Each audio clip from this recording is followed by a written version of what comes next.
ऐन निवडणुकीच्या तोंडावर भर रस्त्यात गावठी कट्ट्यासह फिरणाऱ्या सराईत गुन्हेगाराला बाजारपेठ पोलिसांनी घेतलं ताब्यात। लोकसभा निवडणुकीच्या 5व्या टप्प्याचं मतदान 20 तारखेला होणार आहे। निवडणुकीचा प्रचार व निवडणूक रंगात आली असताना अनुचित प्रकार घडू नये म्हणून पोलीस सतर्क झाले असून शहरात गस्ती वाढवल्यात। पोलीस देखील सतर्क झालेत। पोलिसांच्या गस्ती दरम्यान ऐन निवडणुकीच्या तोंडावर कल्याणमध्ये गावठी कट्टा घेऊन फिरणाऱ्या एका तरुणाला बाजारपेठ पोलिसांनी अटक केली आहे। विशेष म्हणजे माहिती मिळताच अवघ्या काही मिनिटात सापळा रचत पोलिसांनी या आरोपीला बेड्या ठोकल्यात।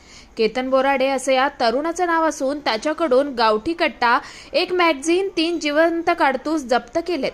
तपासादरम्यान केतन विरोधात याआधी देखील विविध पोलीस ठाण्यात वेगवेगळ्या प्रकारचे 21 गुन्हे दाखल असल्याची माहिती समोर आली आहे। केतनने हा कट्टा कुठून आणला, कशासाठी आणला, यासाठी त्याने गावठी कट्टे विकले आहेत का याचा तपास बाजारपेठ पोलीस करतायत।